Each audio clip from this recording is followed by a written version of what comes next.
from outside. Hello, everyone, and welcome to Recruiting with You. We have a special guest today, Bingo the dog. Bingo on cue. Bingo the dog starts barking at 12 o'clock. He's been quiet for all morning, but now wants to join. Yes, he's very opinionated. World events, Ukraine, Gaza. Bingo talks about it all. But that's not this show. So unfortunately, Bingo's going to have to be muted. His views are too controversial for the show. Thank you, everyone, for being here. If you are here, it is a beautiful day outside in sunny Toronto. Jenny, is it nice and bright too? Oh, it's beautiful. Yeah, it's been gorgeous, actually. Really lovely. Awesome. It's crazy windy here, which I think Julie is getting more of the brunt of, being in the mystical forests of Ontario and not downtown. But hopefully you are joining us for your lunch anyway, despite it being nice outside. And so here we are already at episode number 28.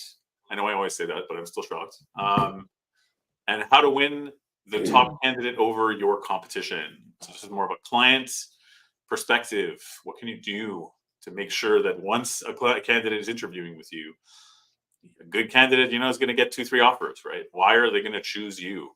And how can we, as an intermediary, maybe help clue you in to what it's going to take?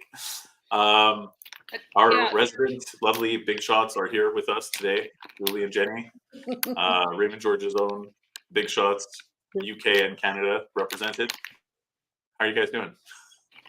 Yeah, good. Actually, I feel like I already wanted to say something. So did I. Yeah. I'm like, okay, I need to say something already. Actually, so it's like gone are the days where I'm like sitting here thinking, yeah, okay, I'll just be polite and wait until I'm asked something. It's like, no, I want to say something. Yeah, juicy conversation begins now. Well, yeah, absolutely. Done with the preamble. And I think that why this is a particularly relevant topic today, and also sort of, let's say, maybe the last 6 months, is that I think that clients probably think that because there are more people on the market, that this is potentially less important if they're thinking about this. And I think that is a mistake. And why I think that is because no matter what is happening in the market, it doesn't matter. You could be in the late 80s, early 90s, and everything has fell off a cliff. And it's still, no matter which vertical we're in, whether we're in staffing or whether we're an accountant or whether we're whatever we are, good people are hard to find. And no matter what, their clients have to realize and understand and keep that in the top of their head, because if you spot or are presented in some way a great person, you have to do your best to make sure that you are in the running when we get to offer stage, because they might not accept the job. Doesn't matter. So I just wanted to insert that there, because this is what's happening every single day in our lives, and clients have to be attuned to that way of thinking still, even though the perception might be, well, there's lots of people out there, therefore the shoe might be a little bit more on the other foot. It's not for the right people.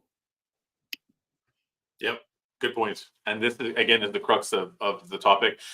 Those of you who watch us every week, honestly, may have seen us tackle something similar to this last month, which was all around candidate experience.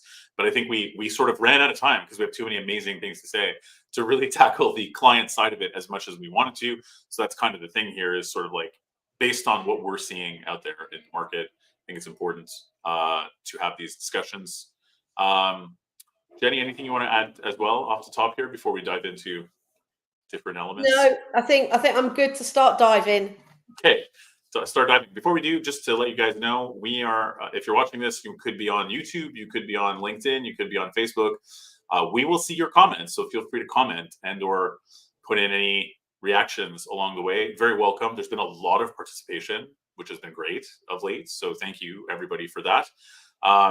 We will not name you on the recording in case you are at work and we don't want to get you in trouble or whatever. So this will be anonymous. We will address your comments. Apologies if your comment gets cut off. There's this character length where we are here on this third-party app. So if it's a longer comment, maybe break it into chunks, and we'll happily read it out as when there is a lull in the conversation. Okay, disclaimers over. Yes, juicy topic for sure. Here's a question for both of you. Do you feel sometimes that as rec to recs, we enter into the hiring process for our client, and the client will see candidates from us and so on?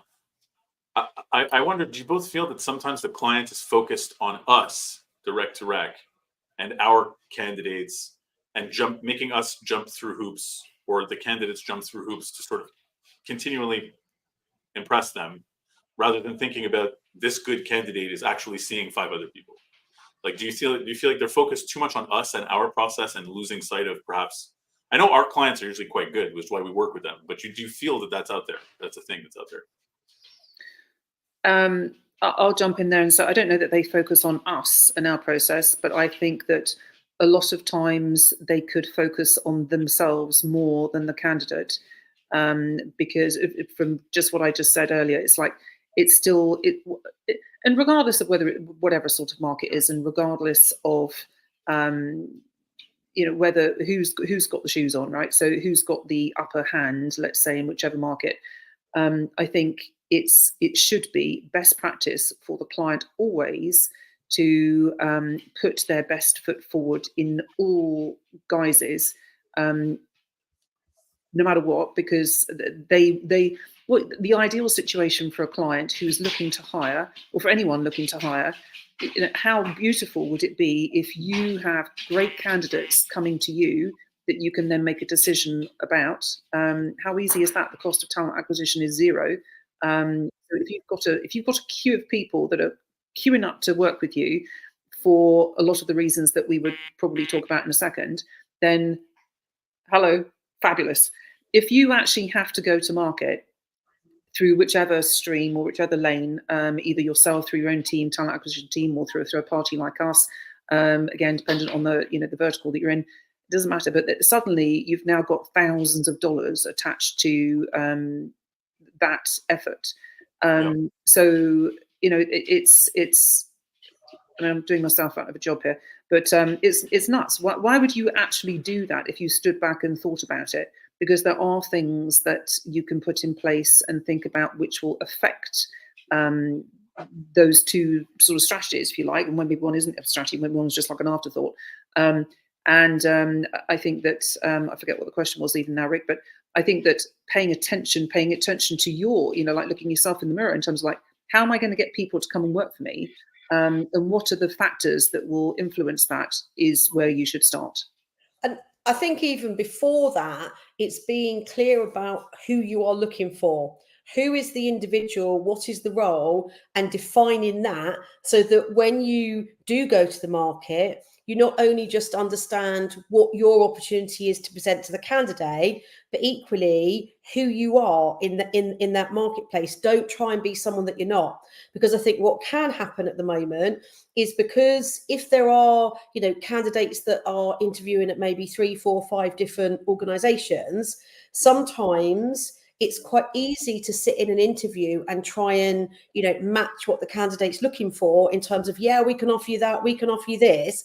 But if that's not your DNA, it's being clear about your DNA first off, I think. And then once you know what you have to offer, when you do go to the market, it's easier to find the right people and then make sure that what you're doing in that process is right. I had a client, a new client actually, contact me a week or so ago, and we were talking about their interview process.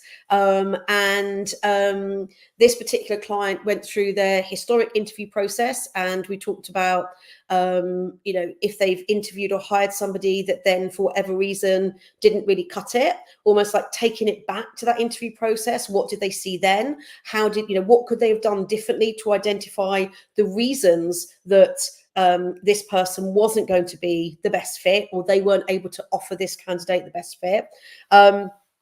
And that was quite an interesting process, I think, to really think about, what are we trying to see in an interview process? As a client, what do we want to see? How are we going to identify whether it's competencies, whether or not it's behaviors, whether it's experience? Experience is easier in some ways because you can say, right, okay, someone has done this. But every business, people work for different organizations for different reasons. People leave organizations because it's not the right fit for them. So ensuring that the interview process up front, or whatever that process is aligned, and people know what part they play in that, and that the candidate, I mean, we'll talk more about this, the candidate experience obviously is the right experience, but not doing things for the sake of doing things. So, for example, and Julie and I think we had this conversation recently about some clients, some of your clients, and depending on the level, having a presentation is the right thing to do. Right. Absolutely, at a senior level. At a more junior level, or, you know, it may or may not be the right thing. Depends what the role of that individual will be. If they're in a sales position and they need to go and present to clients, absolutely, doing a presentation shows and showcases someone's skill set. If it's someone that isn't part of their role initially, what are they going to gain from it? And I think it's really unpicking, why do we interview like this? What are we trying to identify? Is it, you know, is it just the likability? You know, sometimes actually, do I like this person? Can I have a coffee with them? Do I enjoy talking to them? Are they someone that I would consider that if I was recommending them to one of my clients, you know, would I be comfortable doing that? And that sometimes is the first kind of foundation, that likability, rather than going into, why do you want to work for us? What do you know about us? Why? And yeah. Anyway, it's a bit like, you know, perhaps I don't know whether this is appropriate to say here, but, you know, often I will refer to it almost like it's like a first date, isn't it? Yeah, You know, yeah, for sure. coffee, it's a bit of a first date. Do you want to go to a second date or not? Or are you misaligned? Yeah. Is there a match there? Is the personality aligned? I mean, you do have to spend a lot of time with your coworkers, so you might as well like them. Yeah, sure. I think to your point, Jen, and obviously I didn't do a good job of articulating what I was trying to put across, but it's not even. I don't think it's the interview. Let's actually even call it the meeting of two people. Is almost like the end. I think that sometimes the decision is made, we don't even get that far. So if we're talking about what a client has to do in order to get someone to a meeting, it's all of the stuff that happens behind the scenes, which is what I was trying to refer to, meaning that there needs to be thought around that, because whatever is thought through there and presented to the market will either encourage or discourage someone to agree to a meeting in the first place. So on occasion, or somewhat regularly, I have people that I talk to a candidate and present them with XYZ company or ABC company, and they're like, well, I don't know, like the reputation in the market is X, or doesn't seem to align with where I think I might want to be, or the presence is Y, which I might have seen on Glassdoor, or some sort of other sort of auxiliary sort of stream that makes the decision for them. So I spend some of my time saying, well, no, actually, like this is what's happening, and this is, so I try almost like to rebrand the company for them in a conversation, although those things are factual and have been, sort of Glassdoor reviews are there, and I would also go down the track of anyone that's leaving a negative Glassdoor review. There might be smoke to that fire, but there's also, people leave for reasons, and there's always two sides to a story and all those things, right? So, but my point was really around presence in the marketplace. So if you can create a presence or a persona or a profile or a spirit or a reputation that is positive, people will want to be engaged. They might not take a job that you offer, maybe they're not the right person for you either, but they will want to be engaged in learning more, which is what that meeting is about. If you don't have positivity associated with all those things, then you'll be left behind. For sure. That, Jenny, you said something earlier on that same kind of topic too, which is like that they should know really, like they should really have a clear picture of who it is that they're targeting and who it is that they are, and be able to be honest about who they are.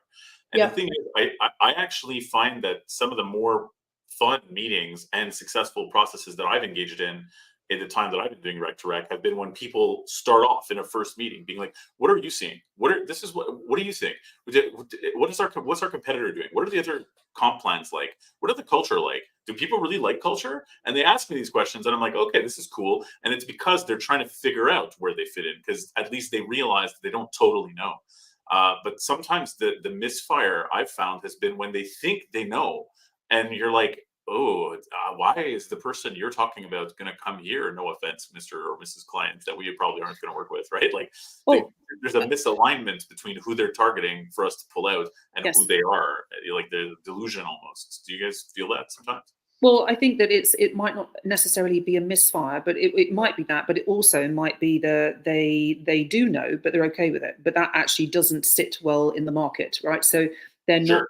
not open-minded enough, and they're stuck in their sort of ways of, okay, well, this is who we are, and we're not open-minded. And I think that, whether that's right or wrong is not really the point. I think that 99% of people that I ever speak to want to speak to organizations that are open-minded, that are thoughtful about where's the market going to go, and have opinion on that, and are open to change. I don't know that I speak to anybody that's like, okay, well, I want to work for an organization that does it like they did 20 years ago, Yeah. because that's not okay, because we're in an ever-changing market, and being open-minded and progressive. You don't have to adopt everything, because there's a lot of stuff that's thrown at you, but being open-minded and thoughtful around what's going around with on outside of your four walls is attractive, rather than not. So I think a couple of trains of thoughts there.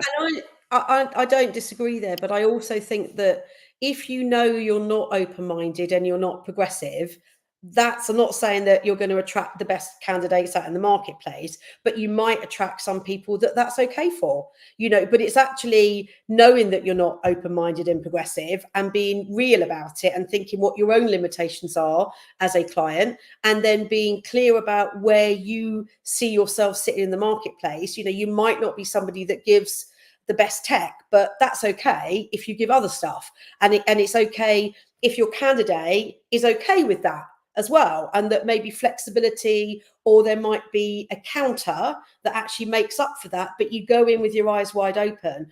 I think the struggle is where businesses and candidates, there's a dialogue, and the candidate is thinking that they're hearing the business say one thing, so they do through the process join them, but then the reality is different. So I think it's knowing who you are in the market, being comfortable with that, and then discounting candidates that want to change the world if you don't want the world to be changed. So I'm not saying that isn't it's most candidates in recruitment, I'm talking purely recruitment here, that are tenured in recruitment and that are of a level, like to join businesses that they can influence change, that they can come up with some innovation, or that they can be part of an organization where they can see that change is welcomed.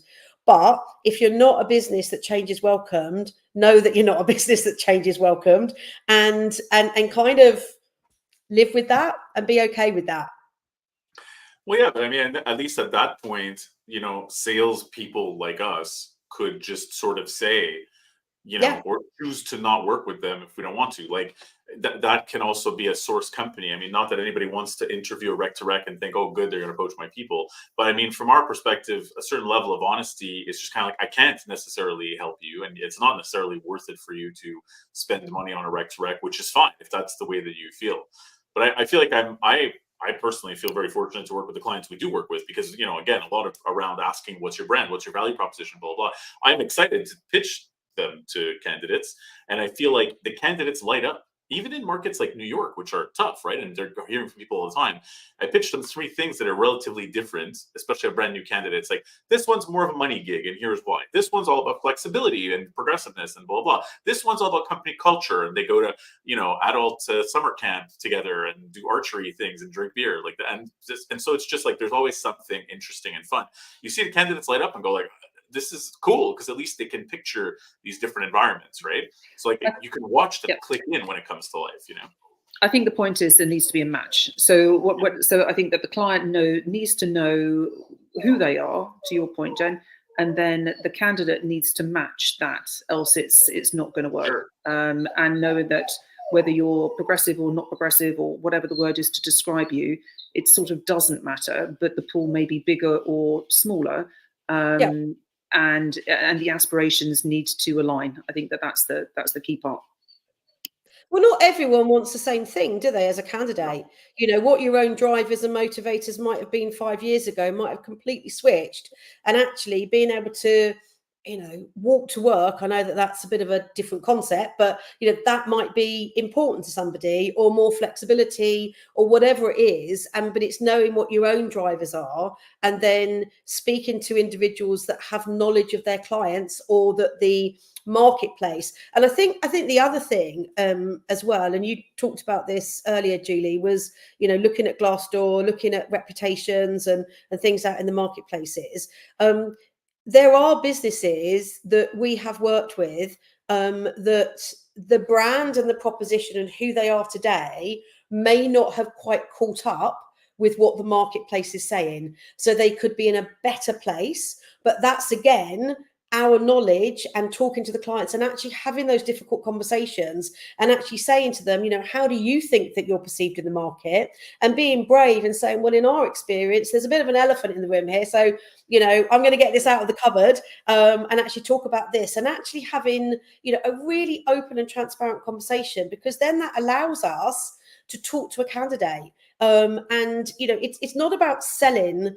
It's not about overselling an opportunity. It's actually about being real, because 6 months ago, there could have been a shift in a business and there could have been a reason behind that.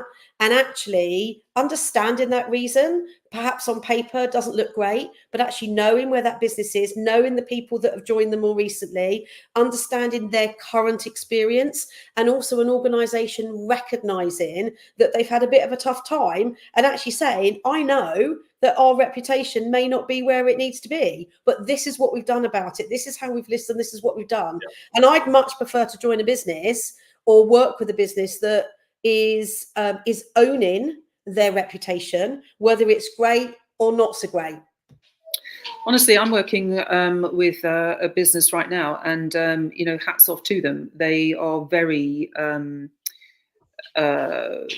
conscious of perhaps where they've been and the reputation that they've had, and they talk about it openly, and they'll talk about that with candidates, which is fantastic. So I talk about it with candidates, they talk about it with candidates, but the goal is yes, owning it, but also knowing that there's a big opportunity for change, which is what their current mission is, which, you know what, that's actually very attractive. That's attractive to candidates, because it's like, okay, brilliant, that's like fab, I can be part of the change, and come out, you know, in a brilliant place. All of us together can come out in a brilliant place. So in some ways it's like, if you, I have a different experience that I could mention, but it's like, if you're starting at the bottom, you know, if we use that sort of terminology, the only way is up. If you're starting at the top, it's sort of hard to maintain that. So from a growth and an opportunity perspective, for a new entrant, I actually would like to almost like be at the bottom, and that's not the right way to describe it, but be in a difficult spot, because I can then influence a lot of things that will actually make me look brilliant, fabulous, lovely, thanks very much. But it's hard to maintain brilliance. I mean, it is really hard to maintain fabulous. Much easier to influence things that perhaps weren't so good. But it's organizations recognizing that they weren't so good. Yes. When an organization doesn't realize that their reputation, or people, you know, when you talk about them in the marketplace, is like, not sure, then actually that's, I suppose, an opportunity to share that politely and considerately, because obviously, you know, we're not working in those organizations, but it's returning a ship and turning it round actually takes a little bit of effort, doesn't it? A little bit of work. And sometimes just one senior hire, you know, a change, a different, a change of process, a change of markets that they operate can make a massive difference. Yeah, people's like vibe, tone, personality, energy that they bring to the table really affects things on a day-to-day basis. Yeah. I feel like I do get a little I mean, you guys know this, we do this, whatever. We use a lot of video, we use a lot of, you know what I mean, a lot of today that no one meets face to face. So like to try to counteract that, there's lots of video that we use. But it is almost a little frustrating when you have people who are wanting to do a personality hire and they're just looking at resumes.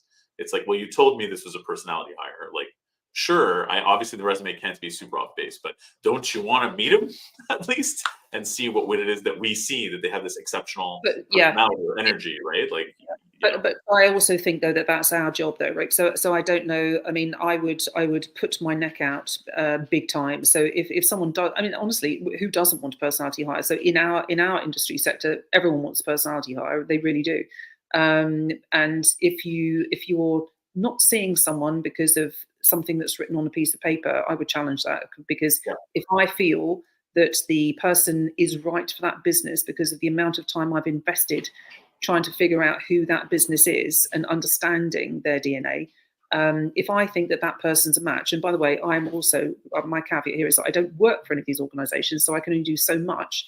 And it's not me that's actually doing the hiring, so it doesn't matter totally to me in the nicest possible way who they choose to hire, because I'm not going to be sat with them every single day. But the point is that if I think that there is a personality match, then it doesn't matter what the candidate, what's on the piece of paper. The client should see them, and should in any, it doesn't forget our business. It's in any recruiting business. If you understand the client well enough and you think that that person is a great match for whatever reason, the client should see them. Yeah. Mm.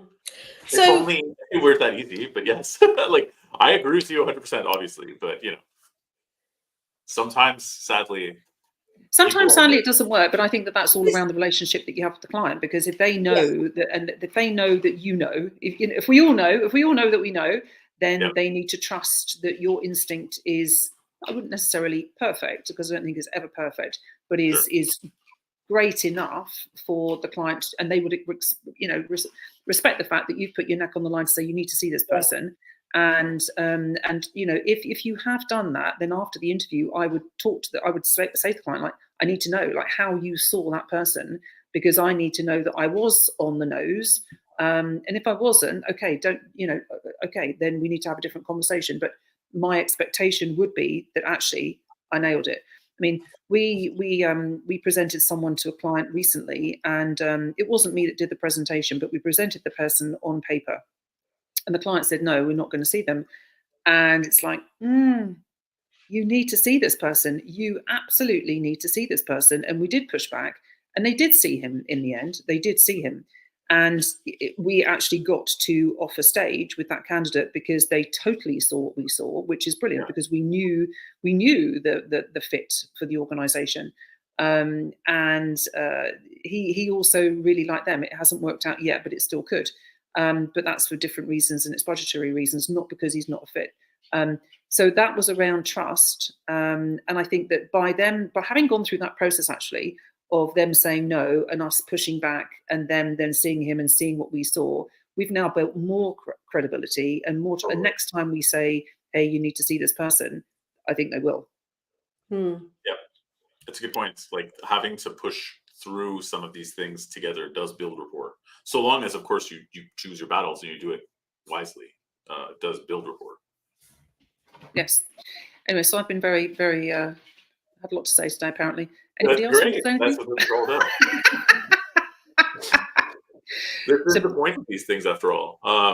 But no, agreed fully. And again, this is not to roast clients. Like, for the most part, obviously, the people we work with do listen to us or whatever else. But it doesn't mean that we don't also hear from candidates some abhorrent processes they're going through out there too, which is part of it as well, is to sort of be like, hey, clients that we're not dealing with, also a little bit, what the crap are you thinking sometimes? Like, making passive one of my pet peeves is when I hear that passive candidates who are not looking and who are headhunted by a rec to rec are in a first interview made to jump through hoops like an applicant. So why do you want to work here? What is this? What are your billings? Blah, blah, blah. This whole attitude. I'm like, they convinced me to come see you guys. Like, what the hell are you talking to me like I'm desperate for this job? You know? Well, I think sorry, go on, Jo. I do think in the UK, certainly with my experience, I think that's changing. And I think that a lot of businesses recognise that if somebody isn't active and that they are passive and they've been presented as passive, then they are adapting their process and not really going down that route. I feel that more and more businesses are doing that and less are not. And I think you only do it once, don't you? And then you don't have passive candidates, you have active candidates presented. But I think that as a sector, I think we're better at that, particularly in I don't know about the States and Canada, but certainly in the UK, I would say that we're better at it. No, I think that it's not only the client, though. This is the setup by the agency, right? So I think that if you present every candidate to your client and say, "Ooh, they're passive," it's like, well, okay, well, is every candidate passive? I mean, Yeah, maybe they are. sure. So that every candidate isn't passive. Some candidates are. I think there's a difference between passive and confidential, right? There's a massive difference between passive and confidential.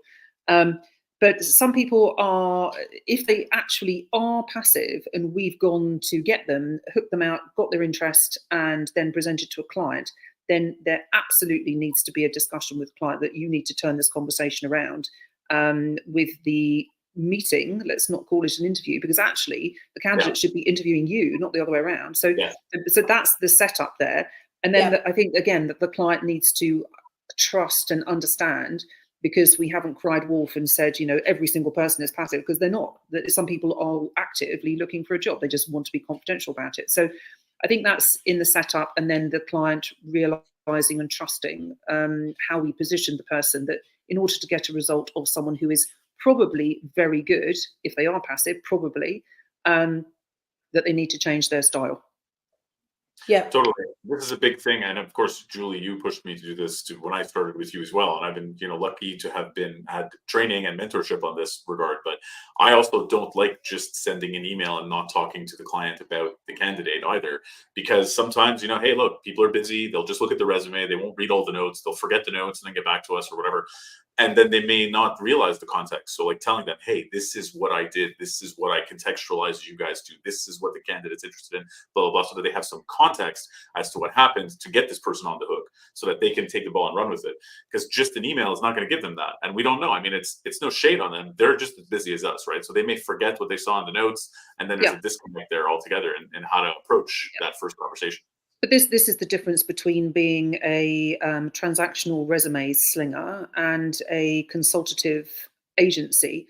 And whether you're rec to rec or whichever sector you're in doesn't matter. That is the entire difference. But so when a client gets a call from you, they know that they need to listen to you and take the call, and also make time for that, because there will be a reason and an impact and a potential result which will affect you, because actually that's the problem that we're trying to solve. So I think that sometimes what I'd like to say is that whenever we're speaking to clients, that we're not the ones, we're the facilitator here. We're not the ones with the problem. The client has the problem, and all we are doing is trying to solve their problem for them. So we don't have a problem. It's not us, right? So we're fine. But it's like the client needs to understand, and I think, and that's how we need to position ourselves with any client, no matter which vertical. It's like, you've got the problem, you need a seat filled, whichever seat it is, and we're trying to help you do that. And that's how I think that you build a relationship, the right type of relationship with a client. Bingo thinks so too. Very very, very vocal on this one. Super vocal. Yeah, and I mean, Jenny, you mentioned before even the whole knowing what the candidate profile is that you're going after and knowing yourself quite well. And I think that is definitely super helpful. But I think there are times when that goes awry too, right? Like being very specific about getting a candidate. This is something we touched on last time, but we didn't get a chance to expand on. Is that, again, Jenny, something you brought up, right? Only wanting one type of candidate, wanting a cookie cutter of what's worked in the past only, and not deviating from that, not being open-minded to other potential candidates, it limits you a little bit, right? It limits you to sort of like and different people attract different candidates or different clients on their own. You know what I mean? So not only vying for a cookie cutter of what worked in the past is the way forward in a way, right? That Yeah. open-minded. I think there's two things. I think it's knowing what you want in terms of the sort of individual that if you can't offer the holidays abroad and the big sort of competitions, then you need to be real about that. You're not going to be. So when I talk about knowing who you are and what you want, I think that's the sort of like more of the headlines. I think that there is, in terms of knowing what you're after. Ideally, we're looking for somebody with 4 to 6 years experience, or maybe a 3 or a 2.5 year experience at a smaller firm might actually have done more. So I don't mean that type of thing, because I think that those are variables. And initially broadening and talking about who's in the marketplace, well, not names of people, but who's out there and what they're looking for and the type of salary level, the information and the knowledge that any recruiter should have in the market is valuable to that client. Because if somebody is looking for something that isn't out there, then they're never going to hire. And sometimes roles get morphed, don't they? Somebody might have joined your business 10 years ago, that's the person that's left, but because their skill set, their starting point was X, and now they've done X, Y, and Z and ABC on top of that, and now they're going, you're not going to get an X, Y, ABC person, because they just don't exist. They exist in your business. So it's identifying what are the core things, and being open-minded to having discussions with people that fit the culture and fit the values. I think actually probably values more than culture. In fact, of the intrinsic values of your business, and that a candidate aligns with that. They're ethical, their passion, perhaps. Knowledge can be taught, and certainly. I have seen people move sectors. They're a great recruiter. They move to a different sector, and because the client is open-minded that they can do that, then they can learn that new sector. And actually, sometimes, more often than not, they're actually better in that new sector than they were in their previous sector. So I think those are the things that, to get access to the best people in the marketplace, being open-minded about that is really key. You can't change certain things if you're an on-site business, and you can't change that. If everyone comes on site and the person that you've seen only wants fully remote, then there is a misalignment there, because that's not going to work. But there are definitely areas that clients and candidates there's movable boundaries. I think there's movable areas. Well, yeah, and I think that it'd be good to maybe go through some of the points too that we've seen that are not money related, that have really won over good candidates. Because the money thing is dicey, as we all see. Like, so many people have been laid off. Restructures are happening, so that compensation, which got a little bit out of hand, especially in junior roles, is being scaled back. So it's not the easiest, best time to be like, you're going to make so much more money here, because that's not really what's happening, right? Money is there are other factors to look at aside from money, in terms of why money isn't necessarily always the driver. I think that there's an expectation, particularly with salespeople, that should be. It actually often it's not. What their core driver is. I mean, there's always frustrations, and I think Julie and I were always taught that somebody, when you interview somebody, their main reason for leaving, after you've asked them about 5 different times, what else, and you've really understood what their reason for leaving is, should be the most important thing in their next role. That needs to be there, or that needs to be on offer, because otherwise they wouldn't be leaving where they are, because a need isn't being met. There's a pain point there, but you need to find that reason. So if it is money, and if it's all about salary, if it's all about a base salary or the commission scheme, etc. That's okay if you know Sure. that, but I don't agree that it always is.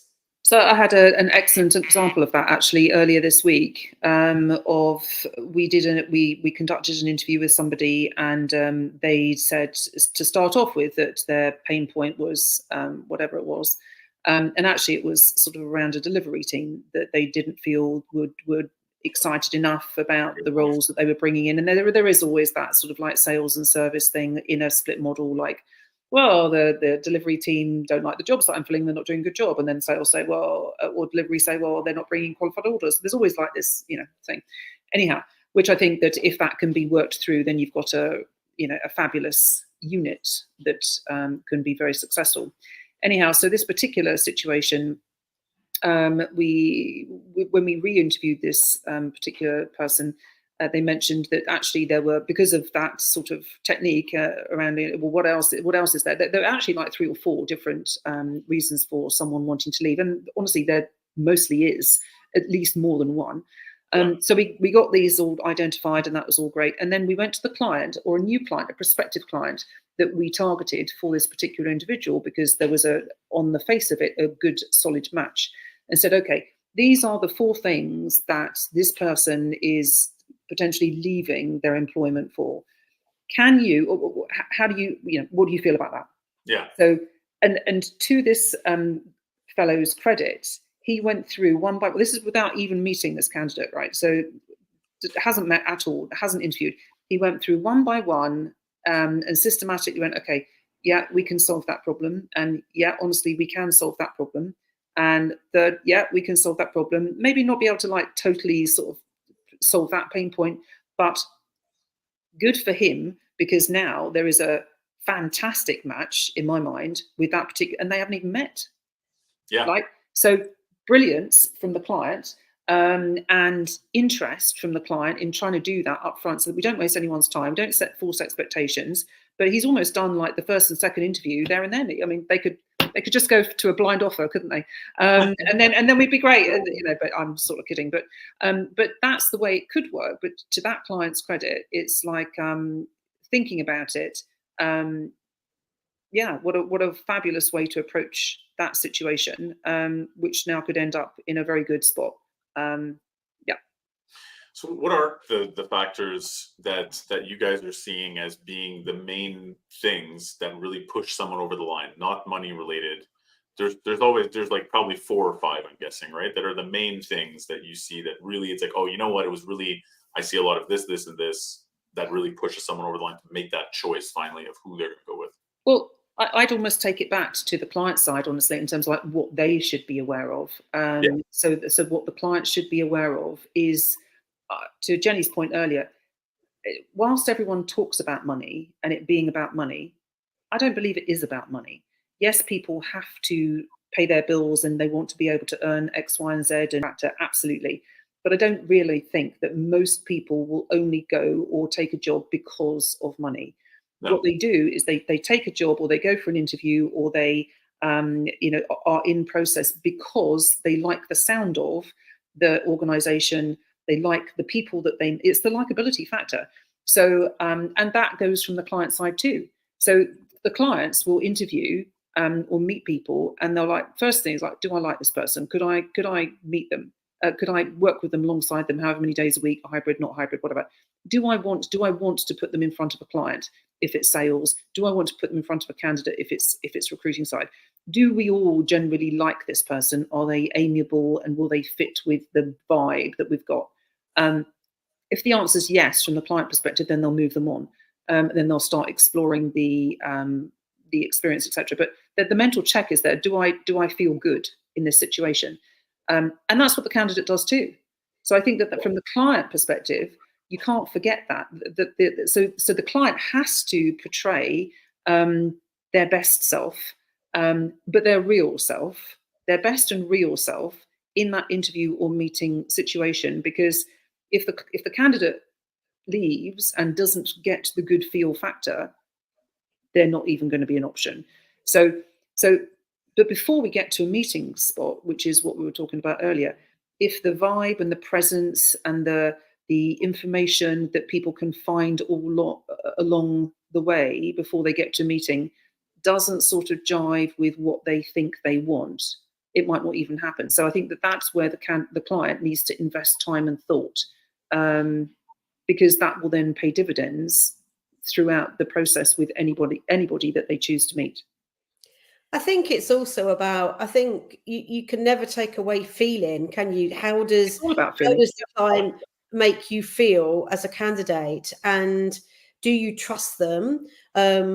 I think also when clients recognize that, you know, changing roles, if you've been somewhere for 2, 3, 4, 5 years and you're moving on, it is a big decision. It's not about fastest finger first to offer first and expect that a candidate, you know, putting pressure on the candidate saying, well, we want you to decide in 48 hours, because actually that is demonstrating what it could be like actually working in that business. If a candidate is, you know, interviewing at a number of different places, it's about, you know, recognizing that, but being, you know, polite and actually thinking that that's a good thing, because if they did choose to join us, they've made the right decision. You know, like they've gone out to the marketplace, they've explored the market, they're choosing us to join us. The other thing, and it does, I mean, often on the candidate side, I will say this is, you know, if you try and be somebody that you're not to fit into this business or to fit into this client, you will end up getting the wrong job. That's what's going to happen. And really the same for a client, you know, and if you're not who you really are, because you've got to pretend to be someone for an hour or two and then get into a workplace having to put that mask on, you know, full time, Monday to Friday, it's just not going to work. So yes, there's always a balance of, yes, it's an interview, and the same from a client's viewpoint, but equally it's about, you know, being yourself, being allowed to be yourself. If a client allows you and sets the scene in terms of, we are not just going to fire questions, we're not setting you up to fail, this is about getting to know you in this process. This is about understanding who you are, you know, what you like, you know, who you are as a person, and there's no right and wrong answers to that. It's actually being, you know, just having the honesty and the transparency that if a client is able to do that and the candidate comes away feeling positive and thinking, actually, do you know what, if this moves forward, I think they've got to know me. I think they've actually asked the right questions. We need to go a little bit of a deeper dive on, you know, my experience, or, you know, what they're looking for or the expectations, but the foundation is there to make this relationship work. And when clients ensure that regardless of whether they're going to offer a candidate, the candidate comes away feeling good about that meeting, that is priceless, because they also may not be right today, but they could be right in a year's time or 2 years' time.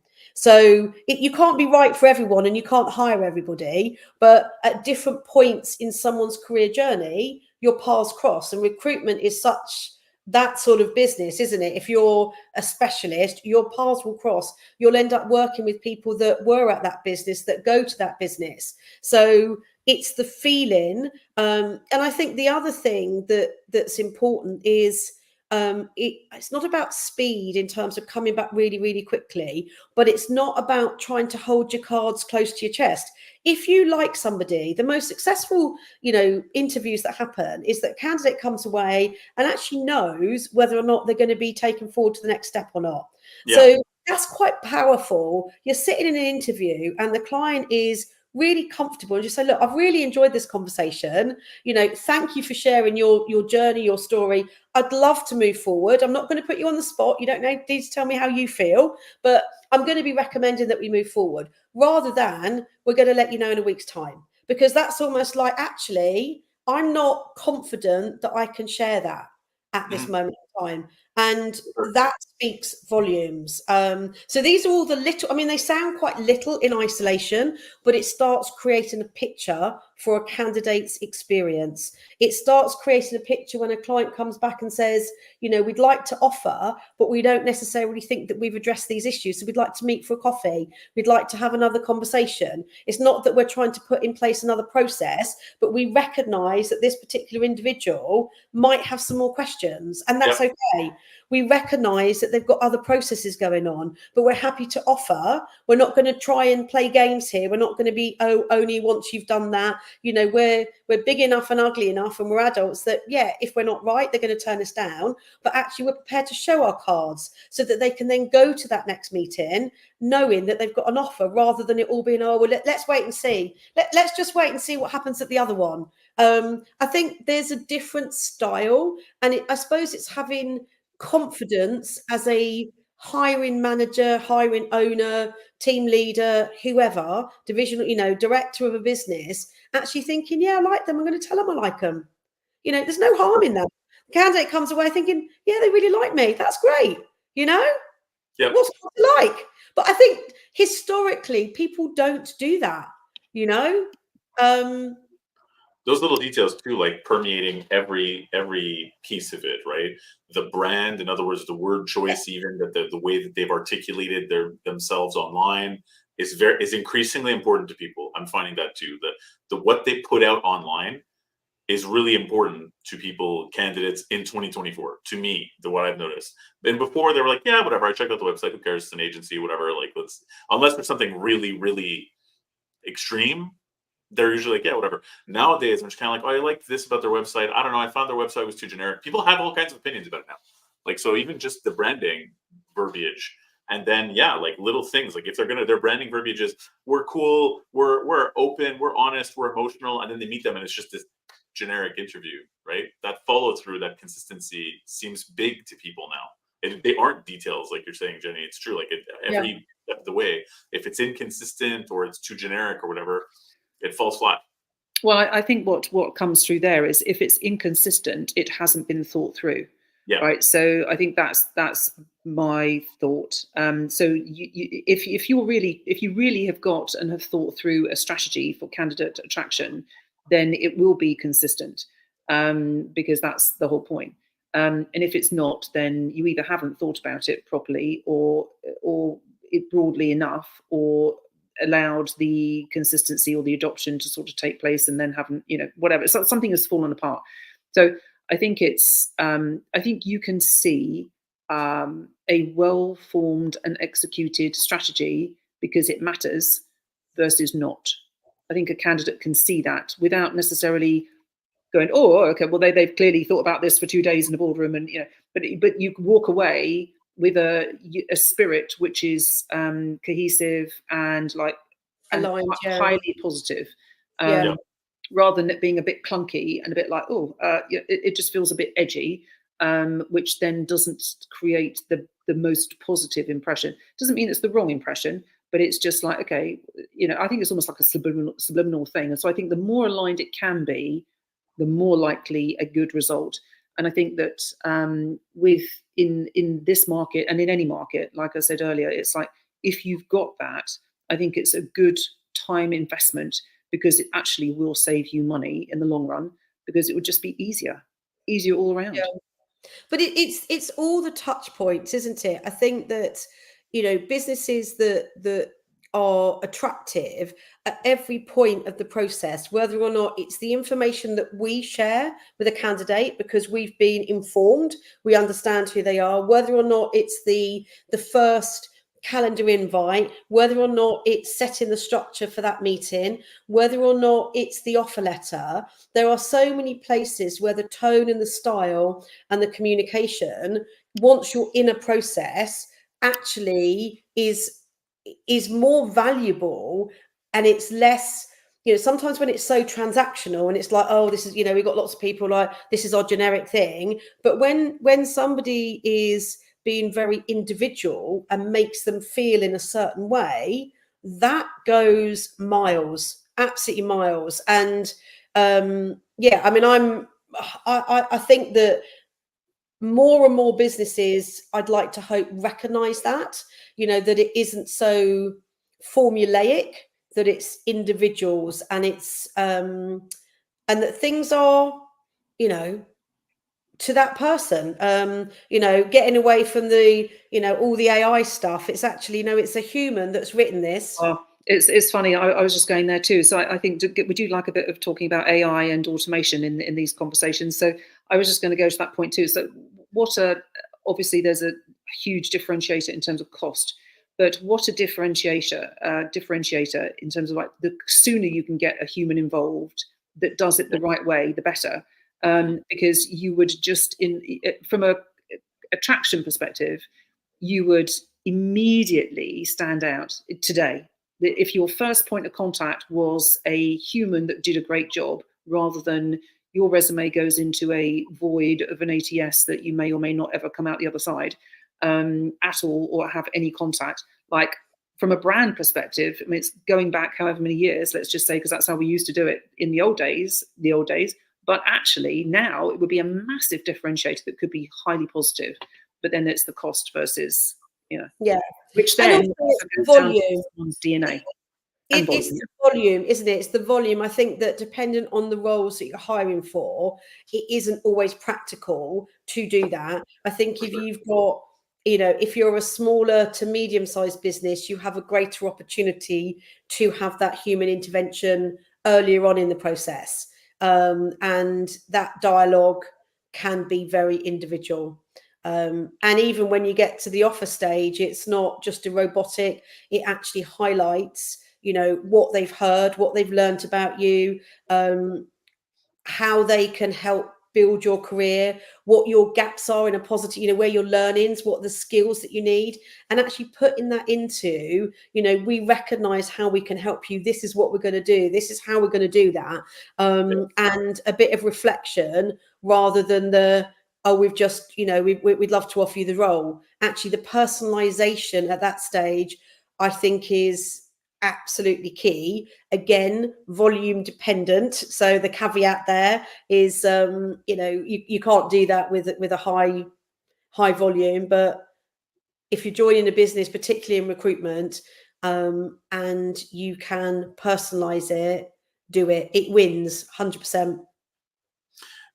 We had one comment here that came in to say that we're interesting as always, and thank you for that. Oh, good. That's good. I had one client before we're winding down here, but I did have one client do something on that front that I thought was really refreshing, which was instead of making references contingent on making an offer, once they've decided on hiring somebody, and this is at a fairly high level, they make an offer to the person and ask for references. And then it was actually the CEO in this case, because the person reports to the CEO. The CEO was calling his former managers and saying, "Hey, we've hired this guy.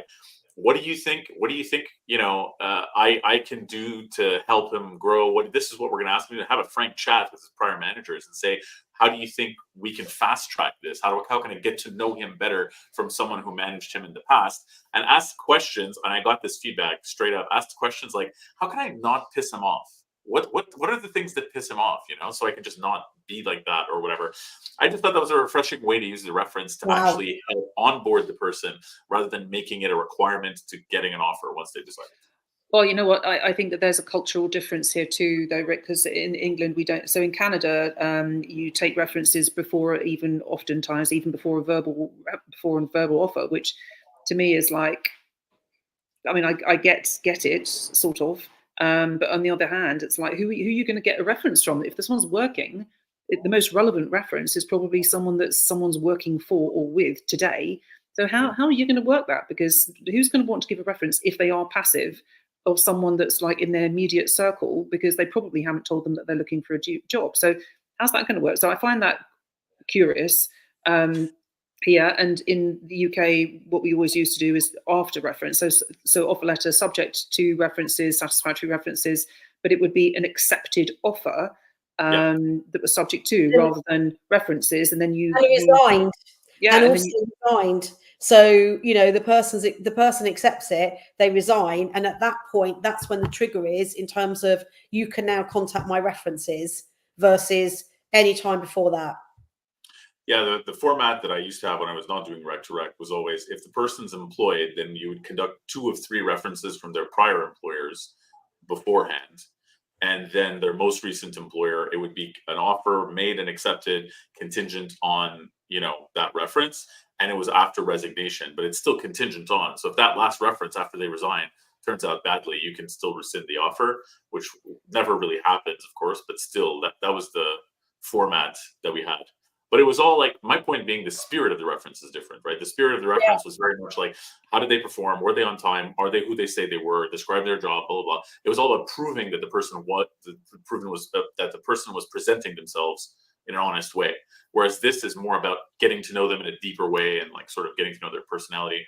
That spirit I thought was refreshing from the norm. But I also think though that someone's leaving a role for a reason. So there's lots of reasons why people leave, and their most current employment, getting the most positive reference if you're going to a competitor, is kind of counterproductive.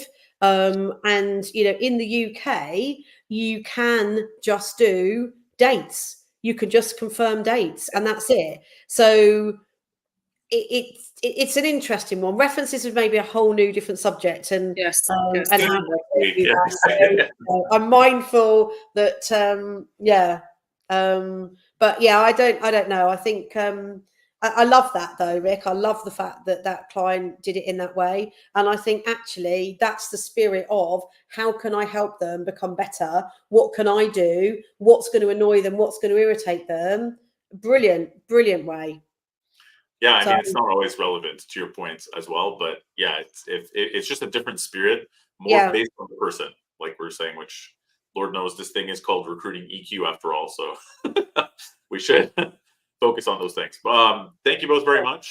As always, extremely insightful. Anybody who's watching this pre-recorded, please message us if you have any questions or would like to talk about pretty much any of this stuff. Thank you all. Have a great day. Thanks ever so much. Thanks. Bye. Bye.